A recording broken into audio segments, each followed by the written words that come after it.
때마다 해줘야 하는 비료 작업이 힘드시다고요? 오레가, 슈퍼 오레가가 수고로움을 덜어드립니다. 간편하고 효과 좋은 완효성 비료, 오레가, 슈퍼 오레가. 한 번의 시비로 지속적으로 뿌리에 영양분을 공급하여 경제적 부담과 노동력은 낮추고 생산성은 극대화하는 완효성 비료. 한 번의 시비로 농사가 완성되는 경제적인 비료. 오래간다 오레가. 남해화학 오레가, 슈퍼 오레가. 여러분 안녕하십니까? NBS 투데이입니다. 최근 한 광역지자체에서 외국인 근로자들이 농작업 중 코로나19에 집단 감염됐다는 소식이 들리면서 농업계가 긴장하고 있습니다. 양파, 마늘 수확, 과수 적과 작업 등으로 한창 바쁜 5월인데 그렇잖아도 사람 구하기 어려운 시기에 인건비마저 치솟으면서 농가들은 그 어느 때보다도 힘겨운 봄날을 보내고 있습니다. 김인경 기자가 취재했습니다. 최근 강원 평창군에서는 베트남 국적의 외국인 근로자 9명이 무더기로 코로나19 확진 판정을 받았습니다.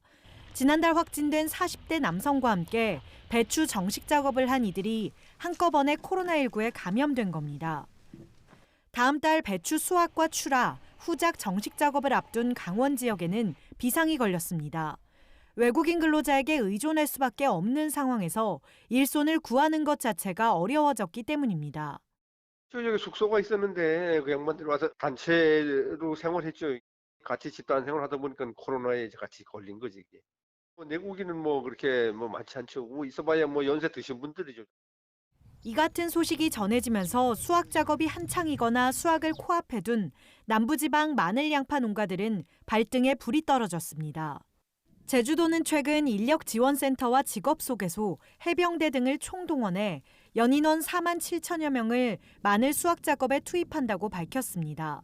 서귀포시 대정읍과 안덕면 등지에서 일손 부족으로 수확에 어려움을 겪고 있는 만큼 도가 직접 나서 마늘 농가들을 돕겠다는 겁니다. 전남 지역 양파 주산지 농가들은 사람을 못 구해 원하는 날짜에 수확 작업을 하기 어려울 전망이라며 밭대기 거래를 계획하는 농가들이 늘고 있습니다. 예전 같았으면 농가들이 작업에 필요한 인부를 개별적으로 구했지만 수확 작업이 비슷한 시기에 한꺼번에 이뤄지는 상황에서 인력난이 워낙 심각하다 보니 수확 적기에 사람을 못 구할 거란 불안감이 커져서입니다. 다들 심각하게 지금 생각을 하고 있어서 제 날짜에 수확을 해야 되는데 농가가 사람 구하기가 어렵잖아요. 돈을 주고도 사람 사기가 어려우니 싸게 산지 유통인들 이게 이제 밭대기로 이제 매매를 지금 울며 겨자 먹기로 하는 사람들이 상당히 많을 거란. 농촌 현장에서는 인건비 또한 외국인 근로자가 부르는 게 값이라며 농가들이 감당하기 어려운 수준으로 치솟고 있다고 호소합니다. 전남 한평군의 경우 코로나19 전 9만 5천 원이던 고추 모종 정식 작업 인부 일당이 최근에는 여성 12만 원, 남성 최대 14만 원까지 대폭 오른 실정입니다.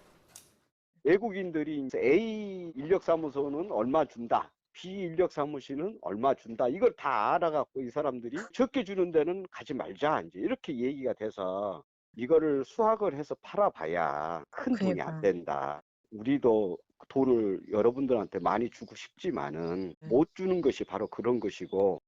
이 같은 농촌 인력 부족에 대응해 농식품부는 얼마 전 농가의 내국인 파견 근로자 고용을 지원하는 농업 분야 긴급 인력 파견 근로 지원 사업을 도입한다고 발표했습니다. 올해 추경 예산 가운데 17억 2,800만 원을 확보해 최대 6개월간 파견 근로자 1,000명의 고용을 지원하겠다는 겁니다. 마늘 양파 수확에다 채소 정식, 과수 적과, 곧 다가올 벼 이양 작업까지 농번기에 사람을 구하지 못해 농사를 못 짓는 것 아니냐는 농가들의 우려가 커지는 가운데 정부는 물론 국민적 관심이 절실해 보입니다. NBS 김인경입니다. 가족의 소중함을 되새기게 되는 가정의 달에 유달리 더 쓸쓸함을 느끼는 분들이 있을 겁니다. 찾아오는 가족이 없는 홀몸 어르신들인데요. 코로나19로 이웃 간 교류까지 줄면서 전국의 독거노인이 급증한 것으로 나타났습니다. 어르신 돌봄 사각지대를 해소할 수 있는 비대면 건강관리 서비스 확대가 시급해지고 있습니다. 손현진 기자가 전해드립니다. 급격한 인구 고령화와 코로나19 발생 영향으로 외부와 단절된 채 살아가는 홀몸 어르신이 빠르게 늘고 있는 것으로 나타났습니다. 보건복지부가 국민의힘 이종배 의원실에 제출한 자료에 따르면 현재 65세 이상 독거 노인 수는 167만 명으로 최근 5년 새 약 30% 급증한 것으로 나타났습니다. 전국의 고령 인구 10명 중 2명이 홀몸 어르신이라는 이야기입니다. 특히 청년층 비중이 낮은 농촌 지자체의 노인 독거율이 높았습니다. 노인 인구 대비 독거 노인 비율은 전남도가 25.6%로 가장 높았고 경북과 전북이 각각 23.4%, 23.2%로 뒤를 이었습니다. 거동이 불편하고 형편이 어려운 독거 노인 문제는 코로나19 발생으로 복지관과 노인정 등이 문을 닫으면서 더욱 심각해지고 있습니다. 독거 노인 수가 늘면서 무연고 노인의 고독사도 급증했습니다. 지난해 무연고 노인 사망자 수는 1,300여 명으로 2015년에 비해 2배 가까이 증가했습니다. 이에 홀몸 어르신의 고독사를 예방할 수 있는 비대면 복지 서비스를 전국 단위로 확대 강화해야 할 필요성이 높아지고 있습니다. 복지부와 행정안전부가 협력해 보건의료와 요양, 주거 등을 지원하는 어르신 통합 돌봄 서비스가 대표 사례로 꼽힙니다. 정부와 공공기관, 지자체에 산재된 어르신 복지 서비스를 지역별 돌봄본부가 통합적으로 제공하는 방식으로 경기 화성시와 강원 춘천시가 지난해 시범지역으로 선정됐습니다. 정보통신기술을 활용한 건강관리와 장기 요양수급자를 위한 수시 방문 서비스, 어르신의 생활 편의를 높일 수 있는 주택 개조 사업 등이 추진될 전망입니다. 올 연말까지 정도 되면 장단점이라든가 추가로 개선해야 될 사항 이런 것이 보여질 거고 그런 것들을 모아서 제도 개선을 하면서 전국적으로 확산하는 이런 그림을 가지고 있어요. 내년 하반기까지. 이 밖에도 최근 전라북도는 어르신 비대면 건강관리를 위한 시범사업 공모에 참여해 3억 원 규모의 국비를 확보했다고 밝혔습니다. 이번 사업에 선정된 지자체는 지역 어르신의 만성질환 관리와 건강 행태 개선을 위해 전문 인력과 정보통신기술 장비 구입비 등을 지원받게 됩니다. 일부 지자체가 적극적으로 추진하고 있는 비대면 돌봄 서비스가 전국에 확대될 수 있도록 독거노인 지원 강화에 서둘러야 할 것으로 보입니다. MBS 손현진입니다. 식물성 고기로 만든 햄버거에서 이제는 당근으로 만든 연어, 녹두로 만든 달걀까지 대체 단백질 시장은 점차 확대되고 있는데요. 특히 대체육의 경우 2040년에는 일반 육류 시장 규모를 추월할 것이란 전망까지 나왔습니다. 김하은 기자가 전합니다. 불 위에 노릇하게 구워지는 햄버거 패티. 언뜻 보면 일반 고기와 다를 바 없어 보이지만 식물에서 고기와 유사한 단백질을 추출해 만든 대체 단백질 식품, 일명 대체육입니다. 2009년 비욘드 미트가 식물성 대체육 햄버거 패티를 출시한 이후 대체 단백질은 유제품, 해산물로도 확대되고 있습니다. 이저스트는 2017년 녹두를 원료로 만든 달걀을 개발해 3년 만에 1억 개 이상 판매했고 오션 허거푸드는 토마토로 만든 참치 등을 개발하고 있습니다.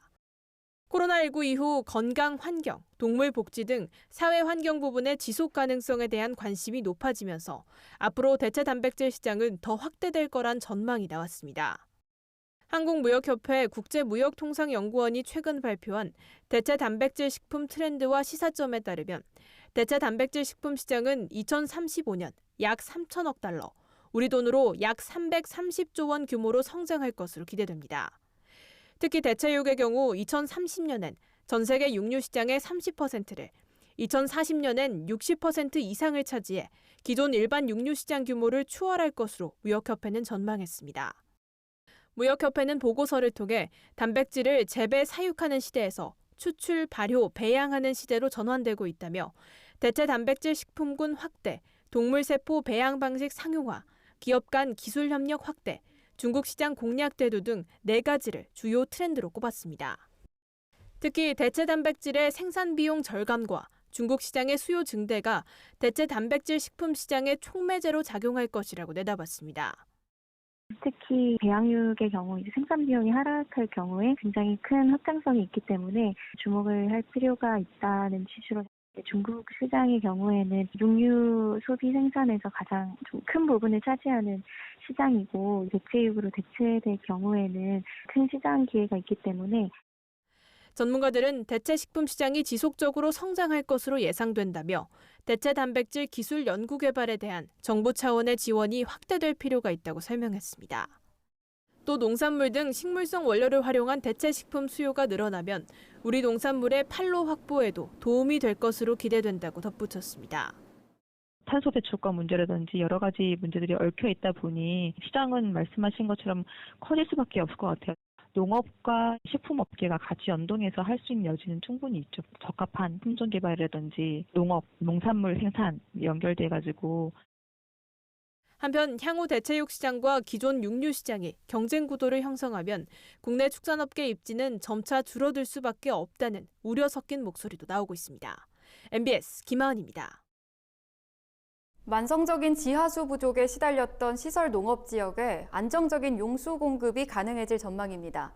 강수 등을 인위적으로 땅속에 침투시키는 인공 함양 기술로 지하수를 모으기로 한 건데요. 맞춤형 기술인 만큼 농업 용수 부족 문제를 해결하는 동시에 시설 농업의 경쟁력 제고에도 큰 성과를 낼 것으로 기대됩니다. 남수지 기자입니다. 경남 하동군 옥종농협이 한국농어촌공사와 시설 농업지역의 안정적 지하수 확보를 위해 업무 협약을 체결했습니다.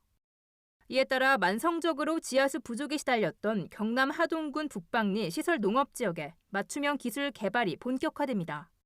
하동군 북방리는 주로 겨울철 딸기를 시설 재배하는 곳으로 지하수를 주된 수원공으로 사용하고 있습니다. 그런데 농민들이 비용 절감을 위해 비닐하우스 지붕 사이로 지하수를 뿌려 내부 열 유출을 막는 가온 방법인 수막 가온법을 선호하면서 지하수 부족 현상을 겪고 있습니다. 농지 면적에 비해 관정 숫자가 많은 데다 개별 농가에서 수막 가온을 위해 지하수를 경쟁적으로 퍼올리면서 상습적인 지하수 부족 문제는 더 심화되고 있는 겁니다. 하동군에 따르면 북방리의 겨울철 필요 수량은 하루 2만 1,000톤에 달하는데 가용 수량은 15,000톤에 그쳐 약 6,000톤의 물이 부족한 상황입니다. 또 부족한 재배용수는 퇴수를 재이용하면서 수질 오염에 대한 우려도 커지고 있습니다. 지하수로 하는 난방 방식이 가격이 최고 저렴하고 지금까지 그렇게 해왔는데 하우스 농가가 많이 늘고 동시에 지하수를 갖다가 하다 보니까 서로 경쟁이 되는 거 아닙니까? 이런 부분 때문에 상당히 농민들의 민심도 안 좋아지고. 이에 농어촌공사는 자연형 인공 함양 시설을 설치해 최소한의 설치 비용으로 최대의 지하수를 확보한다는 방침입니다. 자연형 인공 함양 기술은 강수, 지표수, 재이용수 등을 인위적으로 땅속에 침투시켜 지하수를 모으는 기술을 뜻합니다. 즉 수막 재배를 위해 사용된 지하수를 하천으로 내보내지 않고 다시 땅속으로 집어넣어 지하수를 확보한다는 겁니다. 방식도 친환경적입니다. 정수 차원에서 나무 껍질층을 통과시켜 오염물질을 저감하기 때문에 맑은 물만 지표합으로 주입할 수 있습니다. 이번 협약에 따라 농어촌공사는 기술 개발과 실시 설계를 지원하고 옥종농협은 사업 참여를 위해 농가를 지원하는 등 기관 간 긴밀하게 협조하겠다고 밝혔습니다. 맞춤형 기술 개발을 통해 농가가 겪고 있는 농수 부족 문제를 해소하는 동시에 국내 시설 농업의 경쟁력을 확대할 수 있을지 기대가 모아지고 있습니다. MBS 남수지입니다.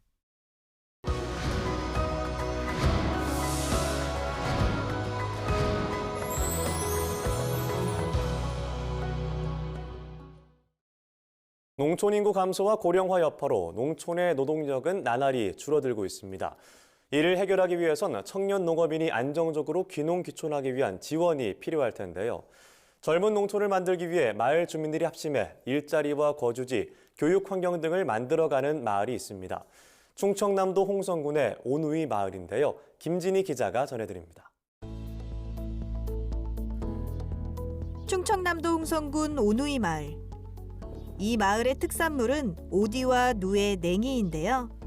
여기서 오누이 마을이라는 정다운 이름이 생겼습니다. 이곳에선 다양한 세대가 어우러져 자율적이고 창의적인 마을 만들기 사업이 진행 중입니다. 특히 2013년부턴 청년 인구 유입이 많았다고 하는데요. 청년들이 이 마을에 정착할 수 있게 된 것은 이장 이문철 씨의 역할이 컸습니다. 타지에서 건설업을 하던 이문철 씨는 25년 만에 고향으로 돌아왔는데요. 그때는 마을 분위기가 지금과는 달랐다고 합니다. 그때 인구는 76명. 지금은 이제 젊은 사람들이 많이 몰려왔기 때문에 112명. 그때만 해도 초등학교 한 명도 없었는데 지금은 초등학교 유아원, 유치원이 11명이 되기 때문에 전체적으로 젊은 층이 늘어나다 보니 마을이 젊어졌다고 봐야죠. 이 마을이 젊게 바뀌기 시작한 것은 이뭉철 씨가 2013년 인근 마을과 손잡고 오누이 마을의 마을 가꾸기와 사회적 농업에 도전하면서부터입니다.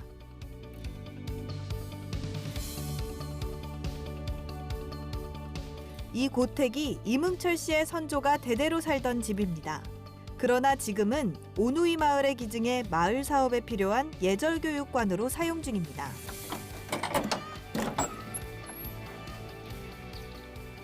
이게 그 387년 된 한옥의 상랑도인데 명나라 마지막 황제 임금 승정이라고 그때 진 건물로 이렇게 표시가 된 연도가 된 겁니다. 지금. 할아버지 때부터 살던 집이니까 지금 연대수로 따지면 387년 됐는데 곤욕사업을 하다 보니까 예절교육관이 마땅치가 않아서 이 집을 가족들을 설득을 해서 기부원으로 결론을 낸 겁니다.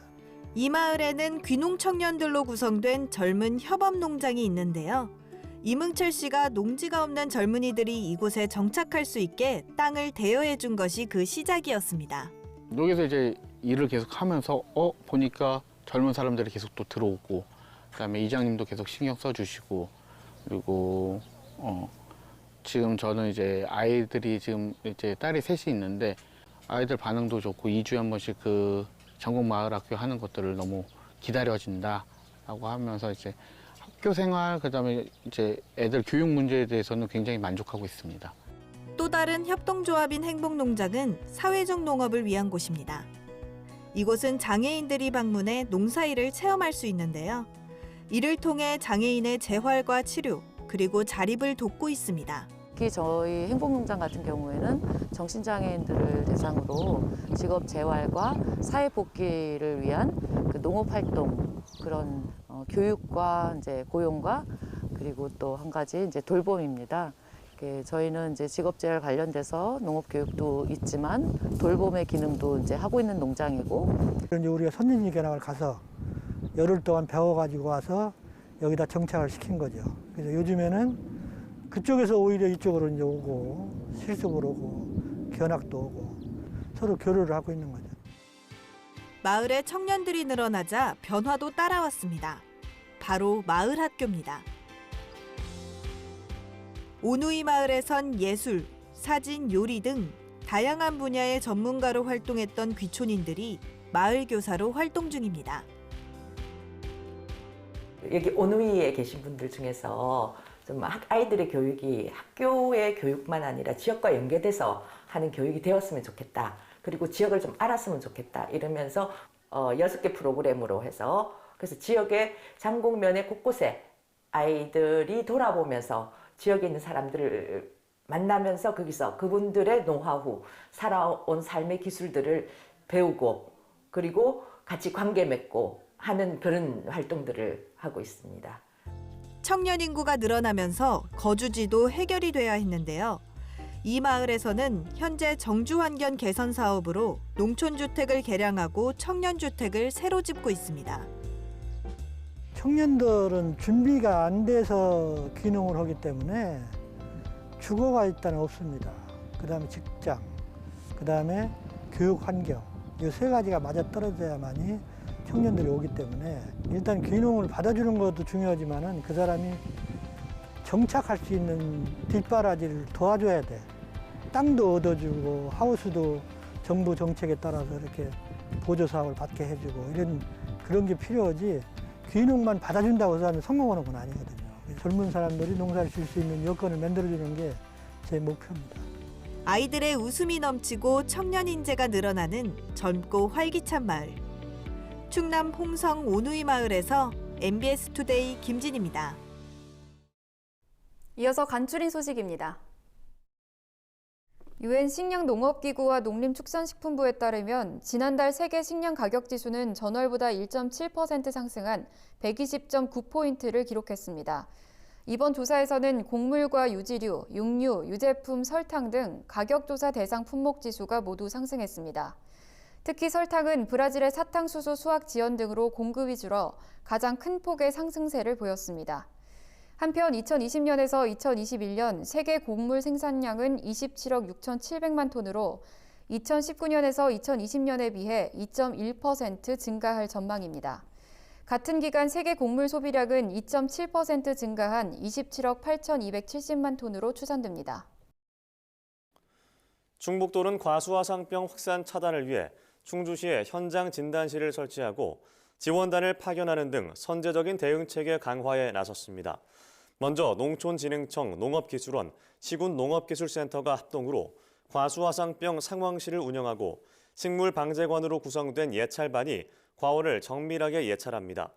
또 현장 지원단은 과수화상병 의심주 발견 즉시 현장에서 확진 여부를 판정해 신속 조치합니다.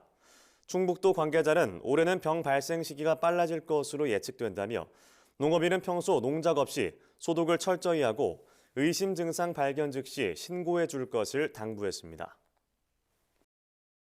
앞으로 미국과 농산물 수출입 시 종이로 된 식물 검역 증명서 대신 전자 식물 검역 증명서로도 통관이 가능해집니다. 그동안 농산물을 수출입하려면 식물 검역 증명서 원본을 수입국 검역기관에 제출해야 해 분실, 위조 등의 문제가 있었습니다. 또 코로나로 인한 항공편 결항으로 식물 검역증 원본이 제때 제출되지 못해 통관이 지연되기도 했습니다. 농림축산검역본부는 이를 해결하기 위해 국제식물보호협약의 전자식물검역 증명 시스템을 구축했으며 최근 미국과 최종 상용화에 합의했습니다. 검역본부 관계자는 기존 종이 검역증명서의 발급과 제출 소요기간이 단축돼 통관이 빨라지고 검역 절차와 증빙자료의 신뢰도가 높아져 교역 활성화에도 기여할 것으로 기대된다고 밝혔습니다. 서울시와 시교육청, 지역 농협들이 코로나19로 어려움을 겪는 화훼 농가를 돕기 위해 힘을 모았습니다. 먼저 서울 지역 농협들은 11개 지점에서 6월까지 꽃소비 활성화와 반려식물 문화 확산을 위한 꽃소비 촉진 행사를 개최합니다. 또 코로나19 장기화로 인해 우울감과 불안을 느끼는 학생들의 심리 방역 지원을 위해 20일까지 찾아가는 플라워 트럭 생명 존중 캠페인도 추진합니다. 이와 함께 15개 중학교와 학교 밖 청소년 도움센터를 통해 5천여 명의 학생들에게 반려식물을 직접 전달할 예정입니다. 서울시 관계자는 이번 사업 추진으로 침체된 꽃소비가 활성화되고 청소년들의 우울감 해소를 위한 반려식물 문화도 확산되길 기대한다고 밝혔습니다. 충남도 농업기술원은 최근 강풍을 동반한 강우와 낮은 기온으로 인해 인삼 재배 포장에 역병 및 줄기전 무늬병 발생이 우려된다며 농가에 주의를 당부했습니다. 올해는 특히 인삼 출하 및 전엽이 10일 이상 빨라져 농가에 각별한 주의가 필요합니다. 충남도 농기원은 인삼 줄기의 상처를 통해 감염되는 줄기전 무늬병 발생을 최소화하기 위해서는 바람에 의해 인삼의 줄기와 잎이 상처받지 않도록 방풍 울타리를 보완하는 것이 좋다고 밝혔습니다. 또 충남도 농기원은 해충과 달팽이 등으로부터 줄기를 보호하기 위해 등록된 살충제를 활용해 달팽이 방제를 보다 철저히 해줄 것을 당부했습니다. 이상으로 MBS 투데이 마칩니다. 함께해 주신 여러분 고맙습니다.